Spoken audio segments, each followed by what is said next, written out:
I've got new ham candy for you. Oh yeah. Hey, new ham candy. More ham candy, guys. The new Kenwood TH-D74. Is this the perfect handheld? Or is it just a behemoth that cost way too much money? This time on K6UDA radio.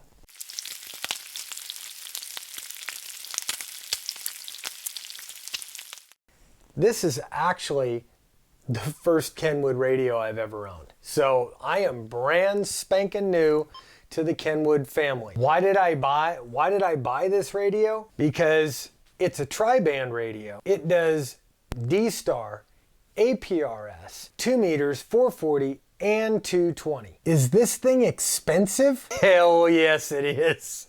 This thing is really expensive. This is $700, guys. It ain't for everybody. I got so much today. This is crazy. Mail. I got tons of mail today. We're going to talk about QSO cards from the California QSO Party. I had a great time. Worked California QSO Party, not this last weekend, but last weekend because I wasn't here last week. Went camping and went up to a place called Sand Mountain. And unfortunately, I broke my big ear antenna. I mean, yeah, that just kind of sucked. That's what happens when you don't prepare. This antenna worked really, really well until the wind picked up and it started falling over and it hit one of the motorcycles and bent itself all up. I ended up having to go back to my my wire on top of the bus. But for the short time this was working, it worked really nice. All right, last weekend I operated the California QSO Party. This is like the one big contest that I really, really enjoy doing, pretty much because the California QSO Party is the one time of the year where all you guys actually are looking to talk to guys like me from the land of six. So anyway, after the QSO Party, I tallied up my score. I made 450 contacts, working it part-time and calling CQ most of the time. I worked 80 meters, 40 meters, 20 meters, 15 and 10 meters on this contest. So I spread it out pretty good and there was band openings all over the place. I took advantage of it and had a good time. Anyway, after the contest or the QSO Party, excuse me, it's not a contest, it's a QSO Party. After the QSO Party, I sent out a bunch of QSL cards and I send all mine out electronically. And for those of you who got them, who are watching, I don't expect anything in return because I confirm on LOTW and EQSL. But I was just thrilled to get all of these QSL cards in the mail. I mean, these were just amazing. Let's see. Nimpino, California.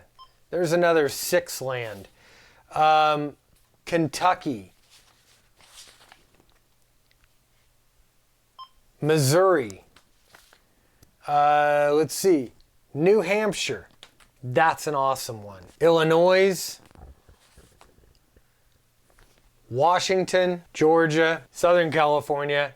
Hey, thanks. Springfield, Missouri. Montana. Awesome.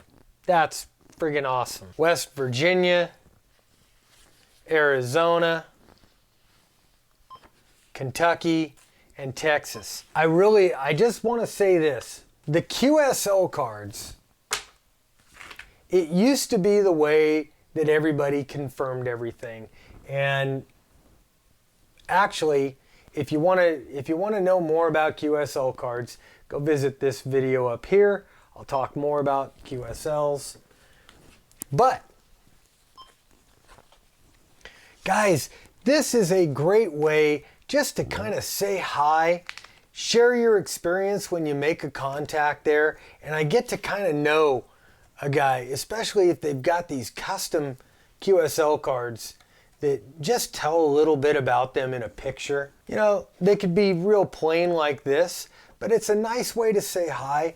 It's kind of like Christmas all the time when you get these QSL cards in the mail. I was just amazed at how many I got, and I love it, man. It is fun. It really adds another dimension to the whole hobby.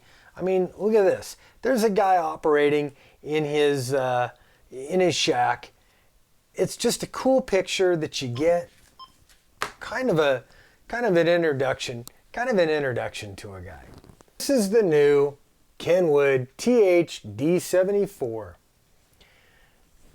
I'm impressed and not impressed by this thing at first sight. I'm gonna do a full review, but today I'm just gonna kind of introduce this thing to you because it is brand spanking new. I got this thing last week, right before I left. I had a couple of days to program it and play with it a little bit. It's expensive. This thing. So it looks like we've got a new player in the D-Star world here. Kenwood has now entered the fray into the world of D-Star. This is the Kenwood TH-D74. Although advertised as a new dual-band HT radio, this is actually a tri-bander here in the United States because we use 220. So let's get right to it. The construction of this thing is really, really nice. It feels solid in your hand. It's a physically bigger radio than the Icom ID51, which is the standard for D-Star. Here in the US, this radio was released, just about a week or two ago, and I've had just enough time to program it and start getting familiar with it. The particulars on this thing are, look, 2 meters, 440, 220 band, so it's a tri-bander. It does APRS natively in both APRS and KISS mode, which I have no idea what it does. It also does D-Star, and so this is the brand new entry for Kenwood into D-Star. The orifices on this radio are covered with a weather-resistant plastic covers that kind of unhinge. You can get to all of them at once, or just pull one off if you want to. There's the power, a micro USB, and a micro SD card.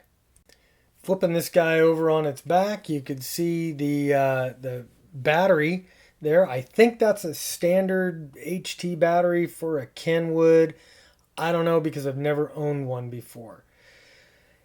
My opinion of the battery, it does not last long enough for this radio. It seems to be running out of power very, very quickly, even with the GPS off. Okay, you could tell by the serial number 6 there, that this is a very early model. And it's kind of cool and kind of bad because if they make some big changes in the next few months, I'm going to be kind of SOL with number 6. The battery snaps on really easily. It's a very positive lock, and you don't have to line it up and guide it into things.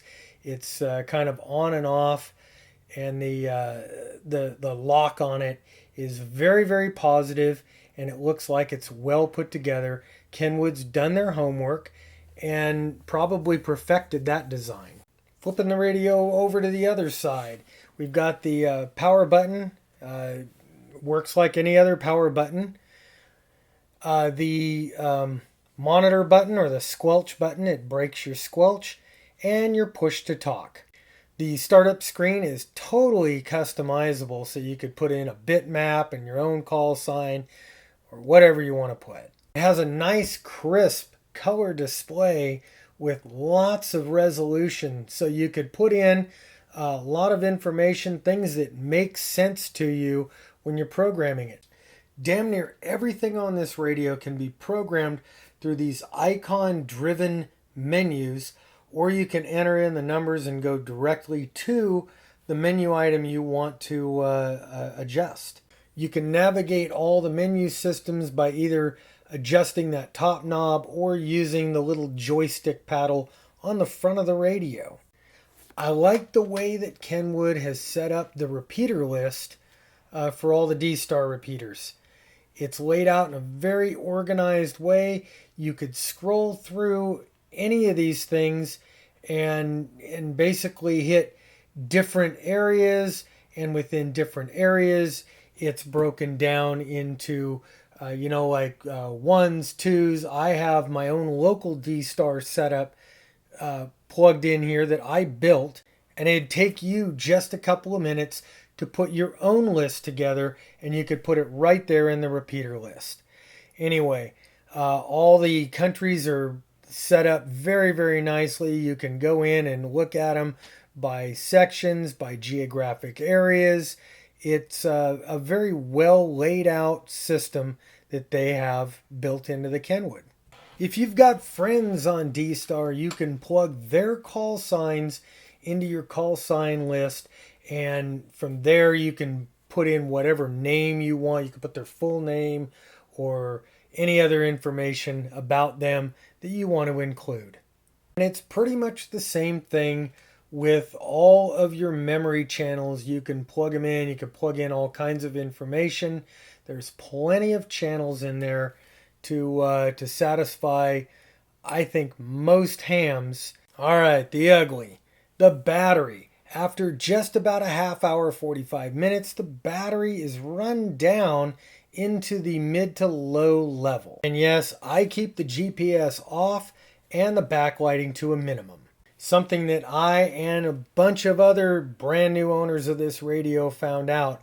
When you're using this thing with your personal hotspot, it's not receiving all of the information from the calling station like the ID51 does down below.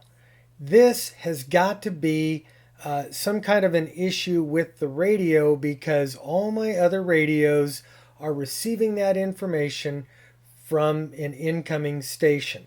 As you can see here, when it does pick up in simplex mode there, because I'm transmitting on the same frequency, the green screen does light up. All my user information does travel over, and it does work fine if it's on a real D-Star repeater from Icom. Now I gotta say, this really is a big deal. I don't care if Kenwood doesn't think it is, but it is actually a big deal, especially when you're paying $700 for a radio. You kind of want everything to work the way it should. Okay, one more bitch. When you key up the D-Star on the Kenwood, it gives you a little icon that says you've hit the repeater. That sucks. It needs to be that chirp like the Icom does. Just my opinion, but a lot of other guys have that same opinion. All right, there is plenty more to come on this radio.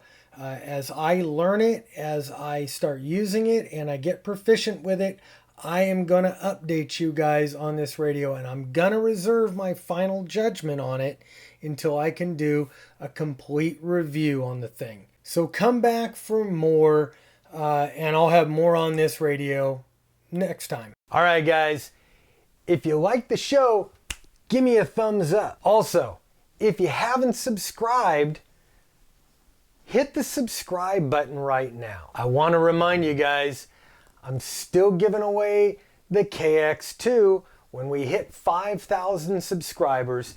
And man, we're already at 3,800. You know, I want to remind you, you want to help each other out. And you want to help your fellow ham brothers out. And a lot of them, actually now 3,800 of them, are trying to get a free KX2 from Elecraft. Ah, t-shirts.